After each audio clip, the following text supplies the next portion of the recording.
il t'emmène aussi dans lui son entreprise. Tu seras ouvrier maintenant de la justice. Amen. Amen. Ma prière et le vœu de mon cœur, c'est que tu quittes cette terre en tant qu'ouvrier de la justice et non ouvrier d'iniquité. Amen. Amen. Alléluia. Amen. Le papa de Jean-Baptiste avait dit dans Luc 1, vers le verset 74 à 76 là-bas, que quand Dieu va finir de nous délivrer, c'est pour que nous puissions le servir tous les jours de notre vie dans la sainteté. Amen. Amen. Donc tu es délivré par Dieu pour être serviteur et servante de Dieu. Est-ce que c'est clair? Amen. Est-ce que c'est clair? Amen. Voilà. On ne suit pas Dieu pour l'adorer seulement, on suit Dieu pour le servir. Quand Jésus était dans le désert avec le diable, et que le diable a dit, il faut te prosterner devant moi, et puis je vais te donner tous les royaumes et les gloires. Le Seigneur a dit, c'est le Seigneur ton Dieu que tu adoreras et tu le serviras. Lui seul. Amen. Amen. Amen. Donc, il ne faut pas dire, moi je suis quelqu'un, bon, moi j'adore Dieu, c'est l'essentiel. Voilà. Non. Tu es un adorateur. Tout bon adorateur est un véritable serviteur de Dieu. Amen. Amen. Je veux nous encourager à servir Dieu. Amen. Romains chapitre 16, verset 1.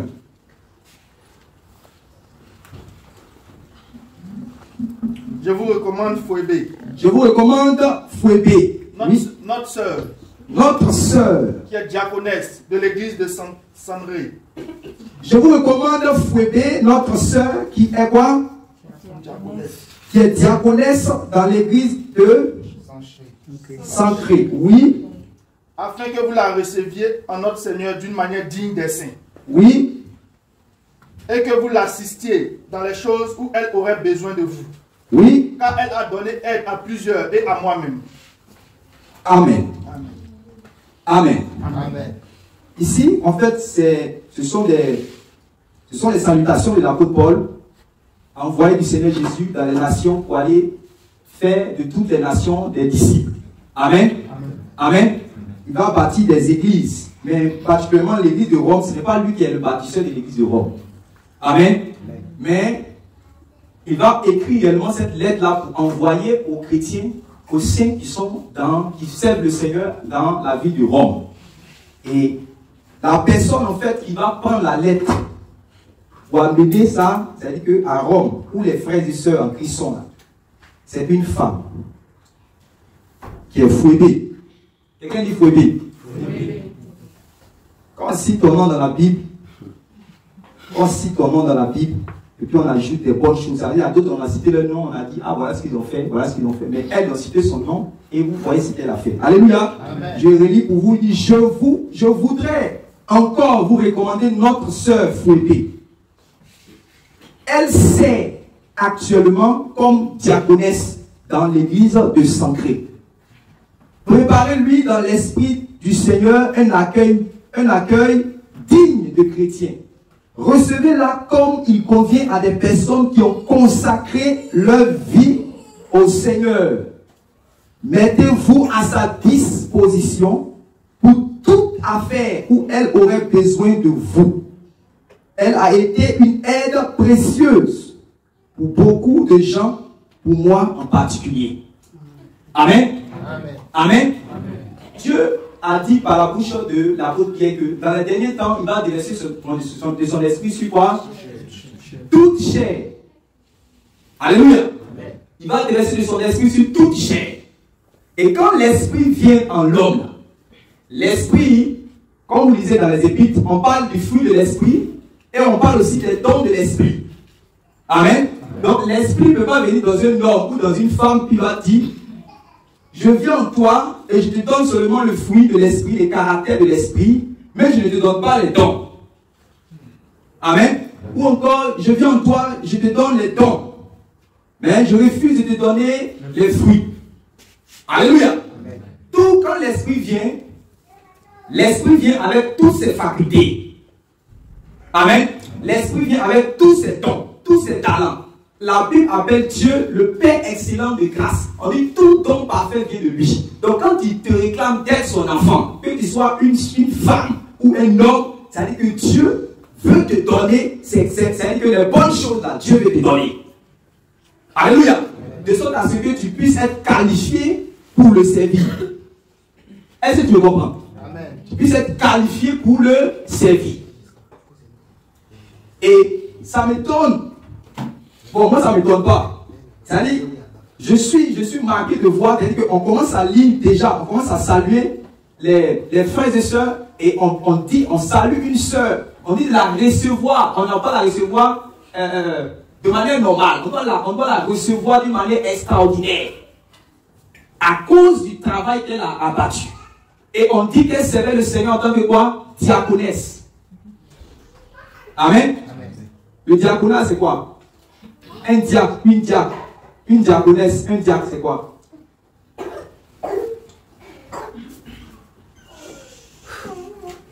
Bon, je vais essayer de nous aider. Amen.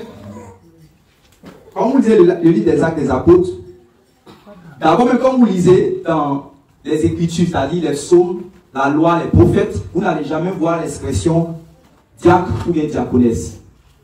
Amen. Amen. Vous n'allez pas voir cela. Vous allez voir que le Seigneur Jésus va confier son mandat aux apôtres. Et c'est eux qui vont prendre le relais pour prêcher l'évangile. Et pendant qu'ils étaient en train de prêcher l'évangile, il y avait les âmes qui venaient. Et vous savez que les disciples persévéraient dans l'enseignement des apôtres. La Bible même ajoute, vous dit qu'ils étaient toujours ensemble. Et ils partageaient le repas.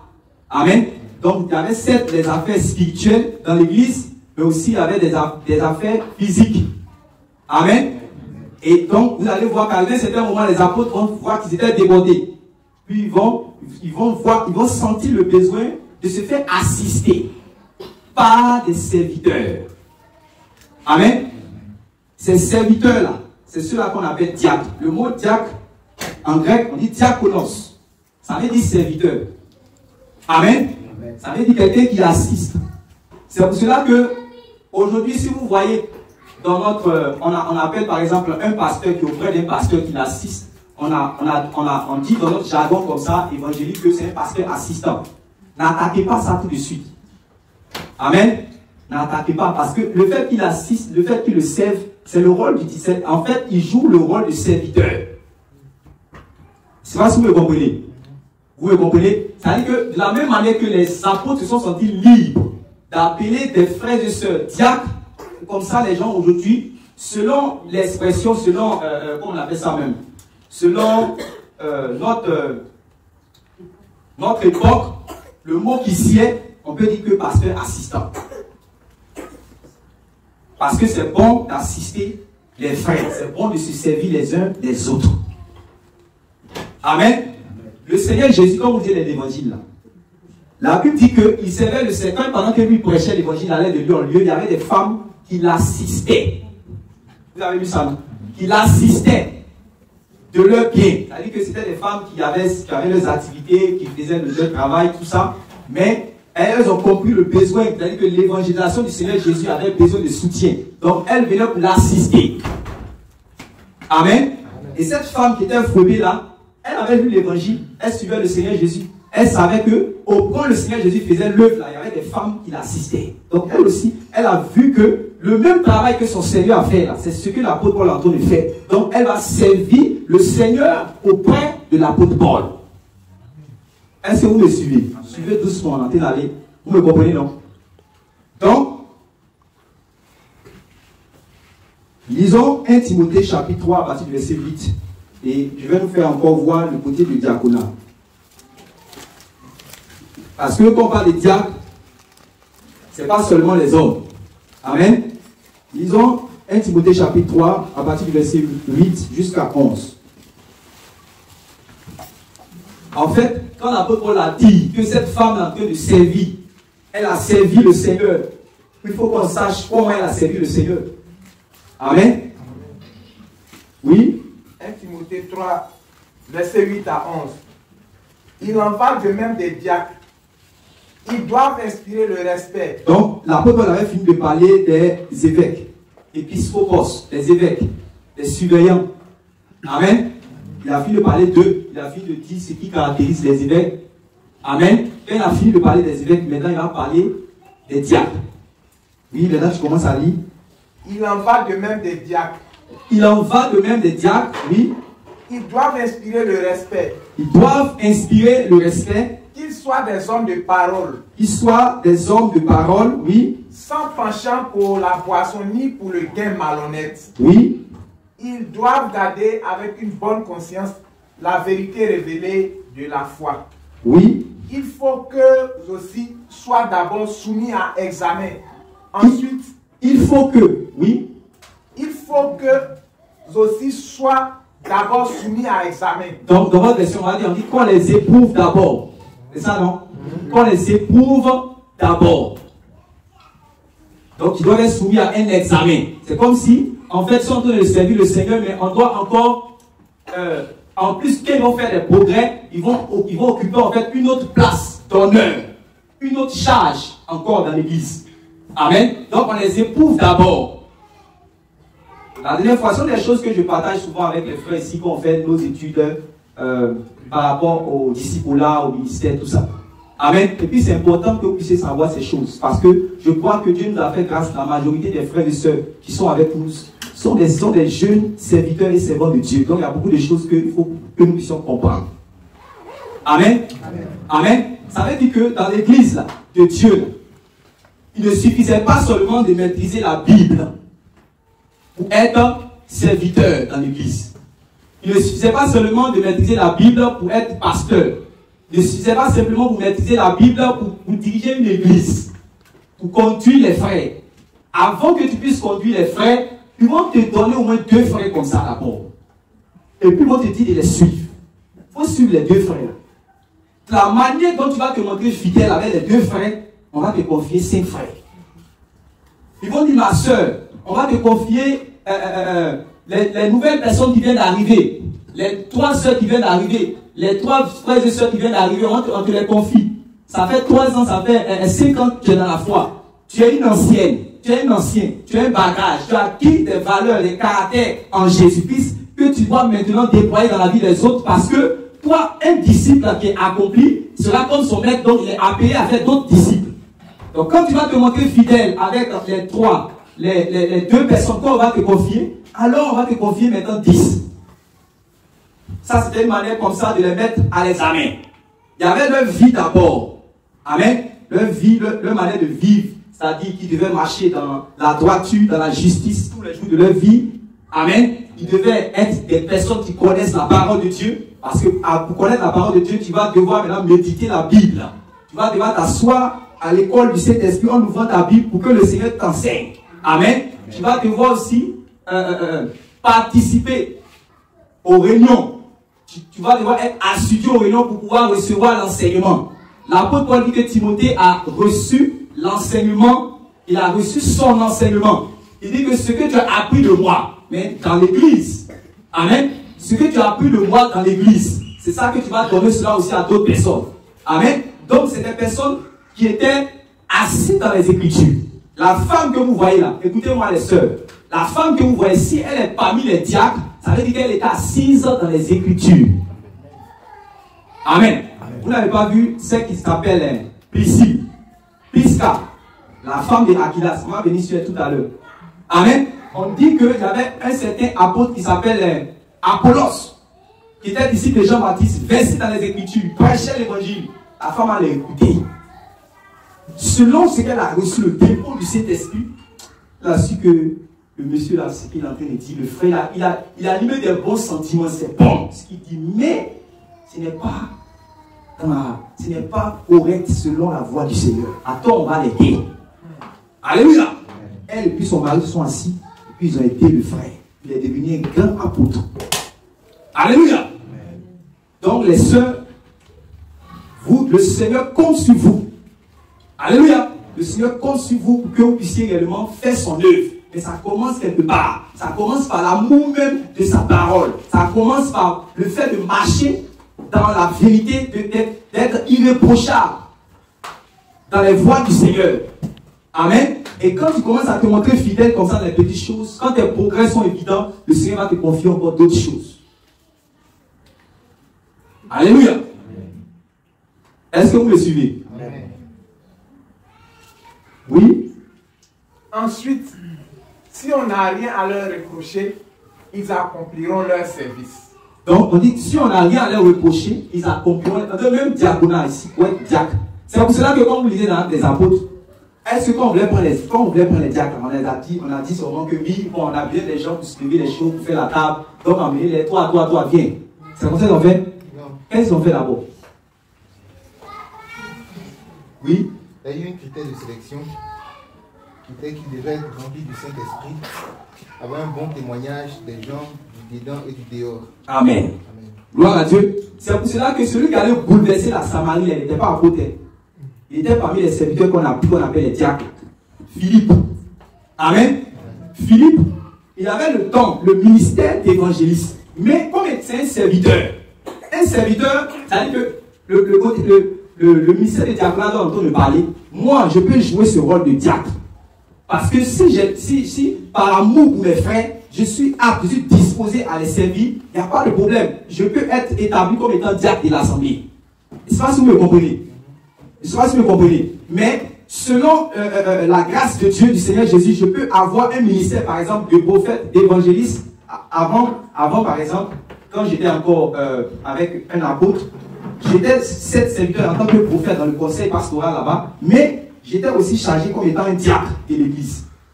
Donc, par rapport à la communication, pour donner les informations, tout ça, je devais me charger de ça. Amen. Amen. Donc, tu peux avoir un don, tu peux être même pasteur, tu peux avoir un don pastoral, tu peux avoir un don de prophète, tu peux avoir un don d'évangéliste. Mais le fait que tu es disposé à servir, amen, on peut te confier une charge. Parce que, est-ce qu'il y a un ministère de servir la table dans l'église?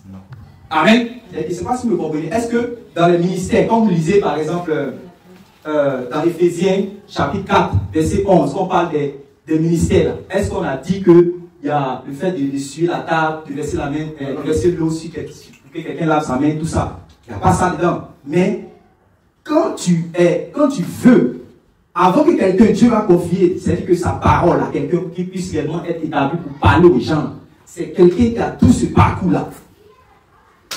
Il a appris à être envoyé sans discuter. Quand il y a réunion là, si c'est qu'il y a 40, 50 personnes qui vont venir, ils commencent à réfléchir, est-ce que les chaises là, ça suffit? Malouchi, il commence à regarder pour voir, est-ce que les chaises là, ça suffit? Est-ce qu'il n'y a pas quelqu'un qui ne va pas s'arrêter? Donc aujourd'hui là, si c'est 40 chaises, il faut qu'en même temps il commence. Parce que ce n'est pas toujours le pasteur qui va réfléchir pour savoir s'il y a 50, s'il y a 100 chaises. Non. Amen. Amen. C'est déjà quelqu'un qui est à cette disposition, il est prêt à servir. C'est celui-là qu'on peut établir comme diacre. Mais quand quelqu'un n'a pas cette disposition déjà, il ne peut pas être diacre dans l'église. Ce n'est pas parce que de nos jours, bon, tu es venu dans une assemblée, dès que tu as une situation, tu es bien placé, tu as un bon travail, tu es nanti dans la société, tout ça, on dit, si tu es chef d'entreprise, on dit automatiquement tu es diacre. Dans l'église, même si tu es chef d'entreprise, on va te tester. Amen. On va te tester pour voir si tu es apte, tu es prompte à servir tes frères. C'est ça qu'on dit diaconos, serviteur. Le Seigneur a dit que celui qui veut être grand dans le royaume là, il doit commencer par servir ses frères. Amen. Quand quelqu'un est diaconos là, quand il arrive quelque part, il ne cherche pas les premières places. Il est effacé. Il est prêt réellement à être au service. Il est prêt à être à la disposition de ses frères. Alléluia. Il est prêt, s'il n'y a pas une personne qui veut s'asseoir, lui, il est prêt à se lever, il dit, il faut t'asseoir. Il est prêt à servir. Il a les dispositions du serviteur. C'est ça qu'on appelle diacre. Et avant que quelqu'un puisse occuper cette fonction-là, il devait être examiné, il devait être éprouvé d'abord. Amen. Amen. Une fois, il y avait, je crois que c'est le docteur Jean-Serge qui m'expliquait ça. Il disait que quand il était parti à Mans, il y avait un vieux pasteur, un ancien des assemblées traditionnelles anciennes, je crois que c'est USO, un truc comme ça. Il a expliqué un peu comment avant de devenir pasteur, là, comment on fait pour devenir pasteur là-bas. Quand il a fini d'expliquer, quand le docteur m'a expliqué, il a dit, ouais, que Dieu me sauve. C'était deux. Il dit, au moment où tu vas penser que tu es déjà pasteur là, oh, moi, tu n'es pas encore pasteur. où tu connais la Bible, où tu connais, tu as déjà fini de lire toute la Bible, automatiquement tu ne vas pas commencer à être prédicateur sur Facebook. Non. Quand tu as fini de lire toute la Bible, on va commencer par exemple pour voir, quand ils vont discerner réellement ton don, si tu as un don d'évangile, tu as un don de missionnaire, tout ça. Ils vont dire, bon, ok, il n'y a plus d'église qui est là pour voir à Dabou comme ça. Donc pour toi, tu attends une église. C'est pas ça. Tu attends une église, qu'il y a une église à Dabou, tu vas aller, puis que tu connais la Bible, voilà, et que tu étais dans l'assemblée depuis longtemps, tu vas aller là-bas, tu vas prêcher, voilà. Au moment où tu vas aller maintenant dans l'église qui t'attend, c'est une famille, un couple, avec peut-être 2 enfants. C'est ça que l'église là qui t'attend. Amen. Or, peut-être tu as bien fait le programme ici, tu as prêché devant plusieurs personnes, tout ça. Maintenant, tu vas et l'église qui t'attend, on dit il y a une église où tu seras vraiment le pasteur qui arrive. C'est un couple avec 2 enfants. On dit voilà ton église, pasteur. Amen. Amen. Mais si tu n'as pas, si tu ne sais même pas c'est quoi le service de Dieu, tout de suite là, tu as retourné ou tu n'as pas retourné. Tu as retourné. Et c'est là qu'ils vont rester. Il va rester encore, il va persévérer. Il va gagner le voisinage peut-être, tout ça. Ils vont devenir 5-10. Et ils vont commencer à croître en nombre. Quand il va finir là, on va dire maintenant, quand tu as fini ici, on va maintenant te envoyer maintenant à l'école pastorale. Parce que tu as déjà montré des aptitudes de serviteur d'abord. La formation n'est pas mauvaise. Mais d'abord, est-ce que toi-même tu es quelqu'un qui a les qualités de serviteur? Parce que c'est ça qu'aujourd'hui les gens n'ont pas compris dans notre génération. Parce qu'on dit que le pasteur va à l'école biblique. Mais si tu vas à l'école biblique, tu as des liens bibliques. À l'école biblique, là, il y a des gens qui enseignent là-bas qui ne sont pas convertis. Dès qu'ils finissent de faire l'enseignement net là, ils se mettent quelque part là-bas, ils fument. Il y a des écoles bibliques malheureusement comme ça. C'est pour cela qu'il faut être appelé.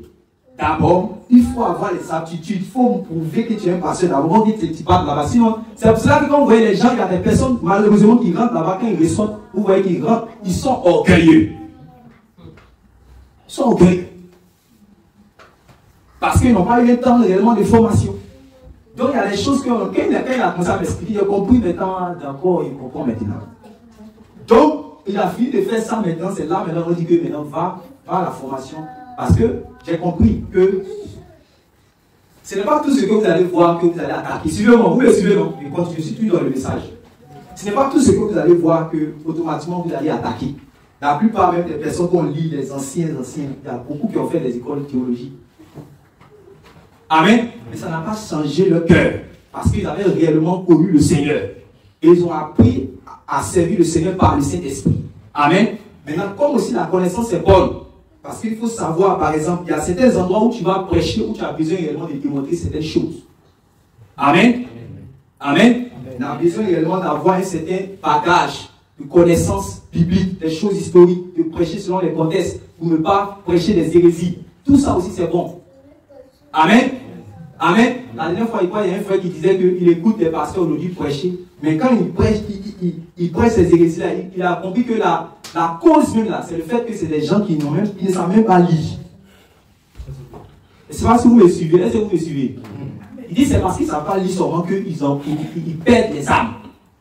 Ici, là, il y a des fois où tu découvres que c'est le Saint-Esprit, c'est parce que la personne n'a pas le Saint-Esprit. Mais il y a des fois là, tu n'arrives même pas à discerner d'abord, tu n'arrives pas dans le discernement pour savoir s'il a le Saint-Esprit là d'abord. Mais quand il lit même là, il sait que c'est parce qu'il est analphabète, il a un problème, voilà, au niveau même de compréhension intellectuelle. Vous me comprenez? Donc la formation, c'est pas mauvais. Amen. Amen. Nous savons que Dieu a la capacité de prendre quelqu'un qui n'est pas là à l'école et faire de cette personne réellement son serviteur, comme il a fait avec réellement les apôtres. Amen. Amen. Mais je vais vous dire quelque chose. Vous savez que l'apôtre Pierre était un pécheur, non?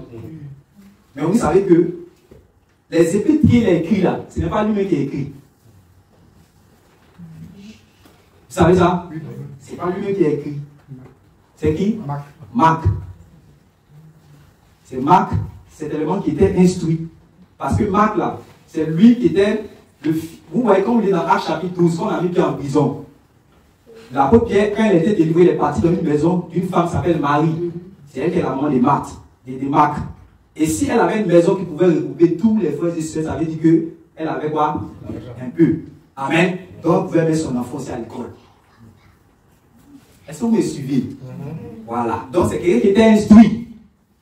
Amen. Donc, il pouvait être comme un serviteur auprès de Pierre. Il était certainement un disciple de Pierre. Parce qu'il n'avait pas marché. Quand vous lisez l'évangile même de Marc, vous pensez que c'est quelqu'un. Marc, l'évangile de Marc que vous lisez là, ce n'est pas Marc, ce n'est pas un Marc qui était auprès de Jésus. Non. C'est Marc qu'on parle là, qu'on appelait Jean-Marc. C'est lui qui a écrit ça. En fonction du témoignage de son père dans la foi, qui était Pierre, là, il a écrit ça. Et puis on a ça dans l'évangile de Marc. Amen. Amen. C'est pour cela que nous encourageons les frères et sœurs, par exemple, à aller à l'école, à faire les études, pour comprendre le français, pour avoir des diplômes, afin que ça puisse nous servir dans l'œuvre de Dieu. Amen. Est-ce que vous le comprenez? Amen. Voilà. Donc, il y a certains endroits, par exemple, où, selon les choses, le bagage que les hommes, que Dieu a donné réellement à ses serviteurs, par exemple, comme Paul, il y a certains endroits où l'apôtre Pierre n'est pas parti. Il y a certains endroits où Paul est parti. Mais quand vous regardez les choses, vous voyez que, quand vous voyez Paul parler avec Festus, quand vous voyez Paul parler avec Félix, vous voyez que, selon la présence de Dieu, il avait disposé même que, voilà, ce soit Paul qui prêche à cette personne. Alléluia. Amen. La dernière fois, il avait parlé, c'était le mois passé, il avait parlé avec un serviteur de Dieu. Il avait dit qu'il était allé à Bobo.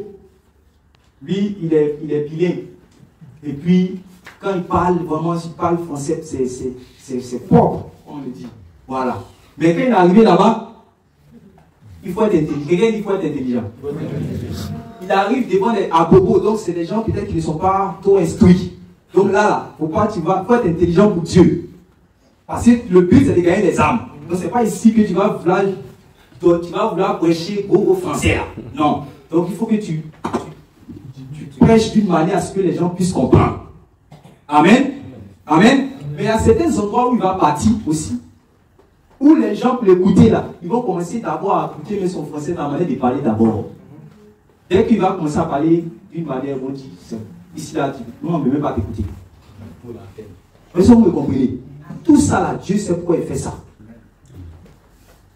Amen. Ça c'était une parenthèse.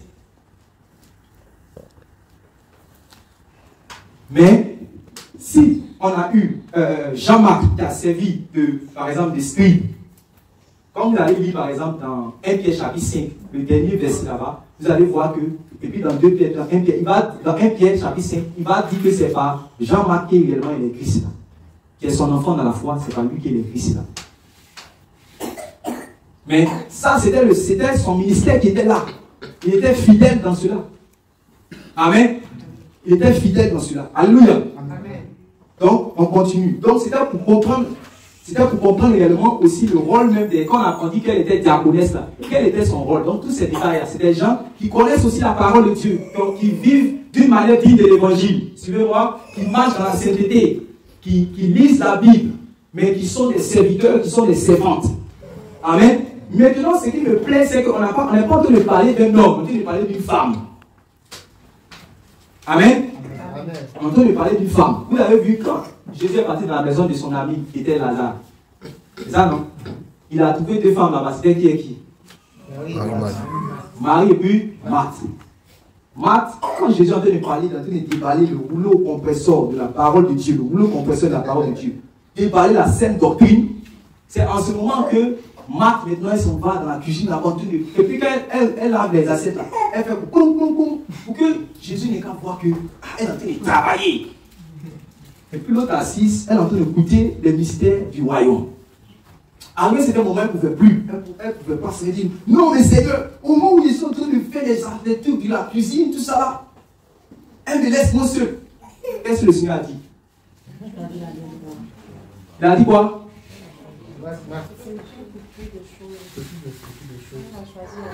Elle a choisi la bonne part. Le Seigneur n'est pas en train de dire que la femme ne doit pas s'occuper des affaires domestiques, puisqu'on va voir son apôtre L'apôtre Paul va parler dans le titre que les femmes doivent s'occuper des affaires domestiques, et puis dans 1 Timothée. Amen. Mais au moment où, quelqu'un dit au moment où? Au moment où tu dois lire la Bible, c'est en ce moment que tu cherches maintenant à faire les choses qui sont moins importantes que la lecture biblique. Au moment où le Seigneur te dit qu'il faut jeûner, c'est en ce moment-là que tu fais autre chose qui est moins importante que le jeûne. Amen. Au moment où tu dois aller témoigner, c'est en ce moment-là que tu fais autre chose qui est moins importante que le témoignage pour le Seigneur Jésus. C'est pas ce que vous comprenez. Sinon, le Seigneur n'a pas de problème. Le Seigneur encourage les femmes à être bonnes. C'est-à-dire que les femmes être serviables. Amen. Mais il faut faire la part des choses. Ton ministère, là, ça ne se résume pas à être serviable. Comme Kaïd parlait sur les réseaux sociaux, où il dit que la place de la femme, c'est la cuisine. Écoutez-moi bien. Il disait que la place de la femme, c'est la cuisine. Parce que, en fait, dans son ministère, dans leur assemblée, on prêche contre réellement le fait que la femme ne doit pas témoigner, ne doit pas prêcher, tout ça. Donc, automatiquement, il dit la femme de la place, la place de la femme, là, c'est la cuisine. Donc, quand le Saint-Esprit vient en elle, sa place, automatiquement, c'est la cuisine. Que le Seigneur nous délivre au nom de Jésus. Amen. Chaque chose dans leur place. Alléluia. On doit mettre chaque chose à sa place. Quand c'est le temps de la cuisine, on est dans la cuisine. Quand c'est le temps de la prière, on est dans la prière. Quand c'est dans le temps du jeûne, on est dans le jeûne.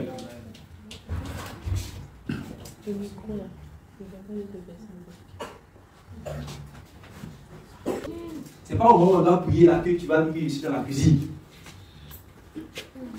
Hein, les sœurs? C'est pas le moment où on doit aller évangéliser. Tu vas dire que oui, Dieu a dit qu'il faut être réellement, il faut servir. Il faut servir. Et les dons spirituels, on fait quoi avec ça? Amen. Et les 4 filles vierges de Philippe qui prophétisaient, là, on fait quoi avec ça? Elle aussi, elle cuisinait. Quand on doit cuisiner, là, elle cuisine. Quand on doit préparer, elle prépare. Mais quand c'est le temps de la prophétie, elle prophétise. Amen. Alléluia. Amen. Chaque chose. Fait chaque chose dans son temps.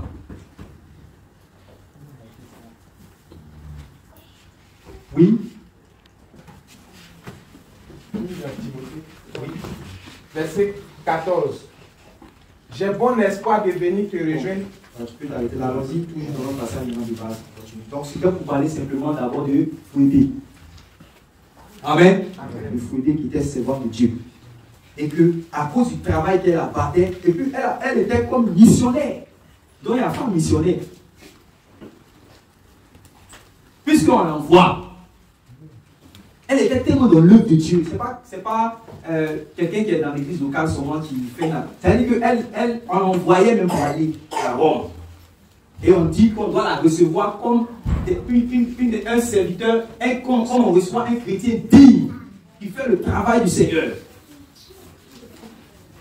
On lit cette partie-là. Romains 16. Je vous recommande notre sœur Fouébé, diaconesse de l'église qui est à Sancré. Réservez-lui en vertu de votre union commune au Seigneur l'accueil que lui doivent des membres du peuple saint. Oui, il y a plusieurs femmes dans l'église, mais pourquoi on doit la recevoir avec une distinction? On doit la recevoir de cette manière. C'est à cause du travail qu'elle a. La manière dont on reçoit les serviteurs, quand un serviteur de Dieu vient, vous voyez comment on reçoit un serviteur de Dieu, non? On dit de recevoir la femme là comme ça. Est-ce que vous êtes avec moi ici? Amen. Dieu nous va la recevoir comme ça. Parce que c'est une servante de Dieu. Amen. Il a aussi. Mettez-vous à sa disposition pour toute affaire où elle aurait besoin de vous. Oui. Car elle est intervenue en faveur de beaucoup et en particulier pour moi. Voilà. Donc, elle était aussi quelqu'un qui pratiquait des bonnes œuvres. Pratiquait les bonnes œuvres.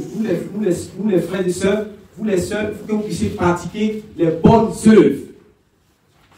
Comme Tabitha. Amen. Tabitha, la femme de Jopé, la ville de Jopé. Elle est morte. Au lieu qu'on parte réellement la mettre sur la terre, on dit non, toi tu es morte, mais tu n'es pas digne d'être sous la terre. Les morts, on les met sur la terre, mais toi, on ne va pas t'enterrer. Toi, on va te mettre en haut. Amen. Amen. Est-ce que quand quelqu'un meurt, on doit la mettre dans la chambre haute? Quand quelqu'un meurt, on enterre. Mais elle, on dit non. Les femmes ont pleuré. Elle dit non, elle ne doit pas mourir. Ce qu'elle fait dans la vie, ce qu'elle fait pour les femmes, ce qu'elle fait pour les gens qui sont dans les difficultés, elle nous assiste. Il faut que quelque chose se passe. Il y a eu beaucoup de morts dans la vie. Il y a eu beaucoup de morts dans la vie, mais on n'a pas appelé automatiquement les apôtres. Mais quand elle est morte, on dit non, on va la garder quelque part. D'abord, elle doit finir son ministère sur la terre. Elle doit accomplir réellement ce pourquoi elle a été prédestinée en Jésus-Christ. Elle doit accomplir cela. Donc on allait chercher les apôtres. On allait chercher l'apôtre Pierre, il est venu. Il a opéré la résurrection au nom du Seigneur Jésus. Et elle est revenue à la vie. Continue le travail qu'elle faisait avant. Alléluia. Les femmes là, les femmes qu'elle assistait là, elles ont commencé à pleurer, puis elles sont allées dire à Pierre que vraiment il y a une femme qui fait le travail. Elle marche dans les voies du Seigneur. Elle assiste ceux qui sont dans l'affliction. Ce que vous enseignez là, elle met ça en pratique. Il faut que quelque chose se passe d'elle.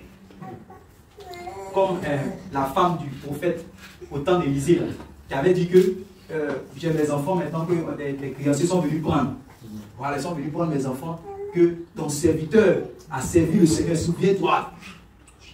Amen. Et puis il est venu opérer le miracle. Alléluia. Alléluia. Donc cette femme-là, elle assistait, telle que les femmes qui assistaient, telle que les femmes assistaient le Seigneur Jésus dans son ministère, c'est comme ça aussi qu'elle assistait les apôtres. Elle assistait l'apôtre Paul particulièrement. Amen. Amen. Verset 3. Saluez Prisca et Aquilas, mes collaborateurs dans le service de Jésus-Christ. Amen. Amen. Amen. Donc, Prisca, c'est une sœur en Christ, non? C'est une sœur en Christ, non? Mais elle ne s'arrête pas à être une sœur en Christ de l'apôtre Paul. Elle est aussi collaboratrice de l'apôtre Paul. Amen. Amen. Son mari, c'est le Seigneur. Mais elle est auprès de son mari comme étant une collaboratrice de son mari. Compagnon d'œuvre de son mari. Amen. C'est pour cela que je vous ai parlé tout à l'heure par rapport à Apollos. Elle connaissait la parole de Dieu. Et nous, et vous les sœurs, vous devez connaître la parole de Dieu. Vous devez savoir que c'est pour votre bien. Si vous êtes appelé là, pour que votre ministère, votre service soit authentique, il faut que vous puissiez connaître la parole de Dieu. Donc on ne doit pas poursuivre une sœur pour qu'elle puisse lire la parole de Dieu. Sinon tu ne pourras pas devenir comme Priscille. Si tu veux devenir comme Priscille, il faut que toi-même tu puisses aimer la parole de Dieu. Alléluia. Amen. Donc, on peut être réellement une sœur et être collaboratrice du pasteur. Est-ce qu'on m'entend? C'est pour cela que moi, là, vous me connaissez, les sœurs là, vous me connaissez. Je vous encourage à servir Dieu. Parce que quand la femme est bien disposée pour le Seigneur, c'est terrible. On dit une femme, elle a rencontré le Seigneur Jésus. Dans Jean chapitre 4, dès qu'elle a rencontré le Seigneur Jésus, là, vous pensez qu'elle est arrivée dans le village, elle a dit, ah, shalom, ça va? Mon côté, non. Ah, ça va, sois béni. Non! Toi, tu peux secouer tout un village comme ça. Non. Est-ce que tu peux secouer tout un village comme ça? Non. Elle s'est laissée conduire par le Saint-Esprit. Ce que l'Esprit fait avec l'homme, c'est ce qu'il a fait aussi avec elle. C'est ça qui a réuni tout le village. Ils sont sortis. Vous croyez qu'il est arrivé dans le village comme ça, tu vas venir t'asseoir, tu vas dire à Shalom, ah, tu vas venir. Non, non, non, non, non, non. Elle a publié. Elle a parlé. Elle a donné, permettez-moi d'expliquer, elle a donné envie de croire à celui qu'elle a vu, là, rencontré là. Elle a donné envie. Puis elle a dit, attends, on va voir la femme, elle parle, elle témoigne. Attends, on va aller voir aussi. Puis tout le village, les gens sont sortis pour la suivre. Le même Saint-Esprit là, c'est aussi en toi, ma soeur. Alléluia. Amen. Il y a un servant de Dieu qu'on appelait dans le temps Mary Woodworth État. C'est là. Au moment où on disait que, parce qu'on était même dans les temps, dans les années 1700 là-bas, 1700, 1800, donc la femme même, elle était presque faussée comme les sous-hommes. Donc, c'est la Bible qui a fait qu'elle est dans l'assemblée même de Dieu. C'est parce que Jésus a dit qu'en Christ, là, Il n'y a ni homme ni femme. C'est ça qui a fait qu'elle est dans l'assemblée de Dieu. Ok. Maintenant, quand le Saint-Esprit vient, il vient avec ses dons. Il est à l'intérieur d'elle. Vous connaissez? Quand vous voyez aujourd'hui que quand on prêche la parole, quand on finit de prêcher, on fait le service, on vient, on impose les mains, on dit reçois, reçois, touche, touche. Ou on souffle, mais vous voyez les prédicateurs étant réellement poussés par le Saint-Esprit, souvent même ils souffrent. C'est la femme qui a commencé ça. C'est elle qui a commencé ça. C'est-à-dire, en ce moment-là, on ne pourra pas même la manifestation de l'esprit.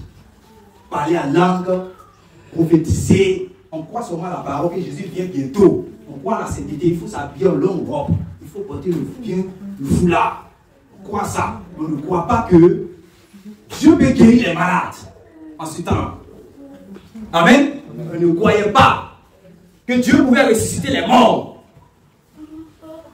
On ne croyait pas qu'on pouvait voir les miracles au nom de Jésus. Et la femme a reçu le Saint-Esprit. Et le Saint-Esprit l'a choisi pour guérir les malades. Il l'a choisi pour imposer les mains pour que les malades soient guéris. Pour que les miracles se passent dans l'église. Pour que les gens qui souffrent soient délivrés. Il y a les gens qui souffrent et leur miracle se trouve en une seule ici. Amen. Tant qu'elles ne se lèvent pas, ils vont mourir par la maladie. Est-ce que vous me comprenez? Mais la femme là, malgré que les gens ont parlé, avec ce moment, quand Dieu t'utilise, on va parler, on ne peut plus parler parce que les gens vont voir que c'est Dieu. Ils vont voir que c'est Dieu. Si tu te rends quelque part, tu dis non, que la femme, Dieu ne peut pas utiliser la femme, Dieu ne peut pas utiliser la femme. Un jour, tu te trouves là, ouais, un aveugle. La femme que tu dis Dieu ne peut pas utiliser, elle impose la main à l'aveugle, l'aveugle la voit. Tu as discuté encore. Tu as discuté. Tu n'as pas discuté. Donc, il faut être à l'œuvre. Il faut être à l'œuvre. Il faut travailler pour le Seigneur. Il faut mettre ton corps à la disposition du Saint-Esprit. Il va t'utiliser. La dernière fois, j'étais en train de dire à une fille là que, moi-même là, c'est moi. Quand je vais arriver devant le Seigneur là, il a dit c'est moi le petit que il faut servir le Seigneur. Je mets ma vie. Je mets ma vie devant le Seigneur comme ça. C'est moi, je vais dire que Seigneur, moi, c'est moi, je lui ai permis de servir le Seigneur selon que tu vas l'utiliser. Que son toi libre, c'est le Seigneur. Exerce le ministère. Selon l'appel qu'il t'a accordé. Selon la grâce que tu as reçue. Exerce le ministère, c'est le Seigneur. Quand tu dois diriger la prière, dirige la prière. Exhorte les sœurs. Si tu sens que tu dois imposer les mains aux malades, impose les mains aux malades qui soient guéris. Si tu sens que c'est le temps de l'évangélisation, sors, va évangéliser. C'est moi qui suis ton père dans la foi, non? Je mets ma vie devant, dis au Seigneur que c'est moi qui t'ai permis ça. Est-ce que vous me comprenez? Est-ce que vous me comprenez? Parce que si vous ne vous levez pas, on ne pourra pas avoir de l'impact. Le Seigneur compte sur vous. Est-ce que vous me comprenez? Le Seigneur compte sur vous. Il y a beaucoup de prophéties souvent que le Seigneur donne. Il donne les prophéties s'il y a des sœurs qui ne veulent pas donner les prophéties du Seigneur. La parole vient. La parole vient, la parole vient, la parole vient. Tu es bloqué, tu bloques. Et on vous a dit, il y a beaucoup de choses qui font que la manifestation des dons ne se manifeste pas. Les dons ne se manifestent pas. Si vous êtes